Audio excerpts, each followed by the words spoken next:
यह dictation 5 second बाद start होगी, तब तक आप रेडी रहें।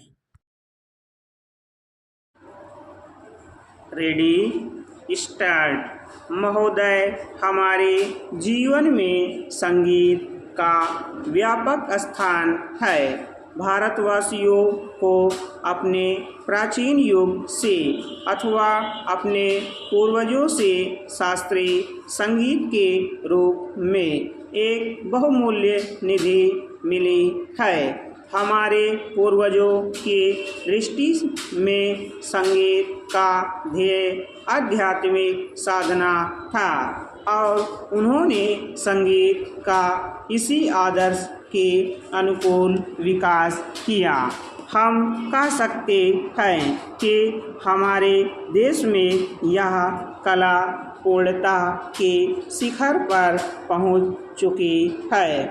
संगीत के ध्येय के संबंध में आज हमारे विचार चाहे कुछ भी हो, यह सभी स्वीकार करेंगे कि इसमें सामंजस्य की ओर ले जाने वाली और वक्तव्य जगत से ऐक्य का आभास कराने वाली शक्ति निहित है। संगीत के वातावरण में ही नहीं बल्कि श्रोताओं और गायकों के मन में भी सामंजस्य की उत्पत्ति होती है।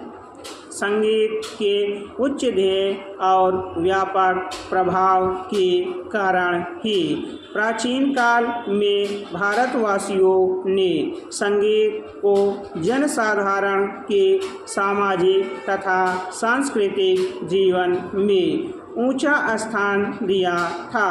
शायद ही कोई ऐसा भारतीय त्योहार या उत्सव हो जिसमें संगीत का आयोजन न होता हो। संगीत जन्म से मृत्यु पर्यंत हमारे साथ रहता है। हमारे सभी रीति रिवाजों में इसका कुछ ना कुछ स्थान है। शताब्दियों से हम संगीत के प्रशंसक तथा उपासक रहे हैं और हमने इसकी गणना सदा मानव की उच्चतम साधनाओं में की है।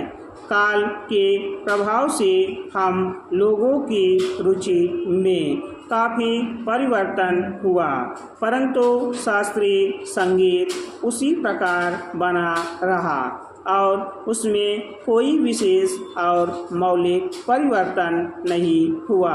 मुसलमान बादशाहों और अमीर उमरों के द्वारा संगीत को केवल प्रोत्साहन ही नहीं मिला, इसमें समयानुकूल हेरफेर भी हुए और आज विशेषकर उत्तर भारत के संगीत ने उसी युग से प्रभावित और बहुत अंशों में अनुप्राणित होकर अपना नया रूप ग्रहण कर लिया है। पर जो भी हेरफेर हुए वे हैं ऊपरी पोशाक मात्र ही। भारतीय संगीत शरीर और आत्मा से अभी भी वही प्राचीन शास्त्रीय संगीत बना हुआ है।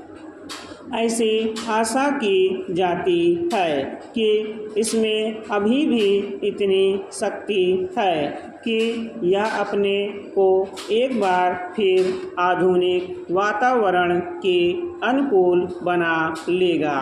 प्राचीन संगीत कला भारतीय रजवाड़ों के दरबारों में उनके आश्रय से पनपती रही। यह स्वीकार करना होगा कि भारतीय नरेशों द्वारा दिए गए प्राश्रय के कारण संगीत लुप्त होने से बच गया। परंतु यह भी मानना पड़ेगा कि इन वर्षों में भारत की जनता का शास्त्रीय संगीत से बहुत कम संपर्क रहा। अतः जनता और हमारे परंपरागत सर्वश्रेष्ठ संगीत के बीच एक खाई पैदा हो गई। यदि हमें संगीत को जीवित रखना है और सहस्रों वर्ष पुरानी इस अमूल्य परंपरा की रक्षा करनी है तो हमें इस खाई को पाटना होगा। यदि यह आवश्यक हो तो शास्त्रीय संगीत में ऐसे संशोधन करने में कोई बुराई नहीं जिनके फलस्वरूप यह लोकप्रिय बन सके।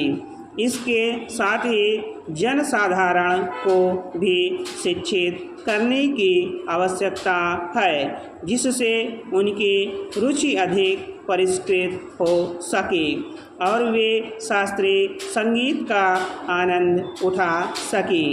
भारत गणराज्य में नरेशों अथवा रजवाड़ों का अच्छा स्थान है। स्टॉप।